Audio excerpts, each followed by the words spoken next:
Okay, so stretching, compressing, reflecting sine and cosine graphs in day 2. Today we're going to focus in on cosine. So we have our unit circles, same as yesterday, 0, 2 pi, pi over 2, pi, 3 pi over 2. The cosine of a coordinate point along that unit circle is your x value. So now we're going to be graphing the x values as it moves along that unit circle. Just what this says. So we're going to do the same system that we did yesterday. We're still going to use that 5-point table method. We're going to figure out what it takes to repeat, how long that is, and we'll go from there. But before we get into all that, we're actually going to start by graphing the original. So when we look at this, and let me see if I can slide this down just a little so you can see. At 0, our x value is at 1. So when we're at 0, we're at 1. At 2 pi, we're also at 1. And if we go up here at pi over 2, which is our next value, so here is pi over 2, our x value is 0. And then as we move on, here's pi. Pi's x value is -1. And the 3 pi over 2, the x value is 0 again. So if you notice, it's a little different than the sine because we start not at a 0, we start at a 1 value. So sine and cosine are very unique with what they look like and how they start.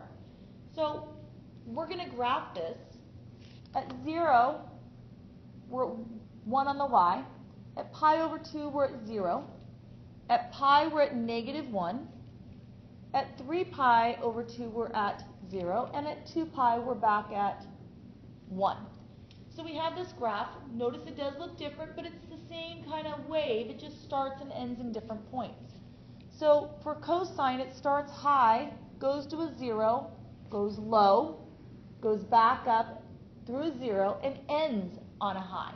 Whereas the sine started at 0, went high, and then back down. So same kind of movement, different starting positions. This is the general cosine function. A still stretches the graph vertically. It's still going to change our amplitude. This is still 1 over b, and we're going to use that to graph and tell us how many times the cycle occurs in 2 pi.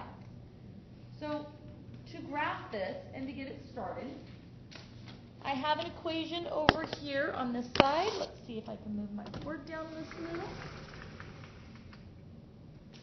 And we're going to graph f of x equals -3 cosine x over 2. So there's a couple of things we first have to determine. We need to rewrite that, in my opinion, because I don't like the way this looks. It gets confusing to some of you. We have it as needing to be 1 over b times x. So if I rewrite what's here, that gives me 1 over 2 times x, which means b is 1/2. So we're going to, amplitude, first of all, is -3. To find my b value, to figure out how many times it repeats, I'm going to take my b value and multiply it times 2 pi. So it says b times 2 pi. Well, if 1 over b is 1/2, that means b is 2. So this is simply 2 times 2 pi, which is 4 pi. So this one's being stretched out. So it's going to take 4 pi before the cycle actually repeats. So we're going to have 4 pi here. So our beginning and our end is 4 pi. Halfway between 0 and 4 pi is 2 pi. Halfway between 0 and 2 pi is pi. Halfway between 2 pi and 4 pi is 3 pi. And we're going to graph. So our graph is going to look a little different. It's going to go up to -3 and +3. 1, 2, 3, there's +3. 1, 2, 3, there's -3. And it's probably going to go way longer than this. So we have 1, 2, 3 is pi over 2. 1, 2, 3 is pi. 1, 2, 3 is 3 pi over 2. 1, 2, 3 is 2 pi. And we have to actually keep going. So I have 1, 2, 3. This would be halfway between 2 pi and 3 pi. 1, 2, 3. There is 3 pi. So 1, 2, 3. That's halfway between 4 pi. 1, 2, 3. There is 4 pi. Now, I didn't fill in the values over here because they're not really important. I know that counting this way, I go 1, 2, 3, 4, 5. There's a pi. So it's kind of the pattern I'm using because these are repetitive patterns. Now, let's finish filling in our table so we can do our graph. If we start here, remember, it starts at our amplitude. So this one, because it's negative, it's being flipped over that x-axis. It's going to start at -3, and it's going to end at -3, which means this mid-value is going to be the +3. And then these in between are our zeros. So we graph. At 0, we're at -3. At pi, we're at 0.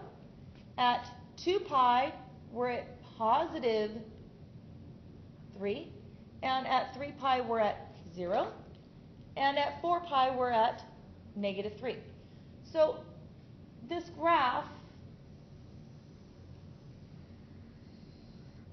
is looking like this. And notice on the ends I kind of curve them up because that pattern does repeat. And it keeps going. This is our sine, our cosine function, but it's been flipped over the x-axis. So if we flipped it back this way, it would look like our original. Writing the equation of the graph. Writing the equation is fairly simple. We're going to put it back into this form over here, that f of x equals a times cosine of 1 over b times x. First things first, we're going to figure out the amplitude. Well, if this is 1/2 and it's only going halfway to there, that means this is 1/4, so that our a value is 1/4. Then we need to figure out what b is. Okay, so it takes to 10 for the pattern to repeat. So if we look here, we're going up, we're going down, and before it starts to go up again, we're at 10. That means that 2 pi times b equals 10. We've got to solve this for b, find out what b is, divide by 2 pi. So b is actually equal to 5 over pi. Now, remember, we want 1 over b for our equation. So if we want 1 over b for our equation, that means that's pi over 5. So this function becomes f of x equals 1/4 cosine pi over 5x. And again, please make sure you get these both written down. We're going to be practicing this a lot.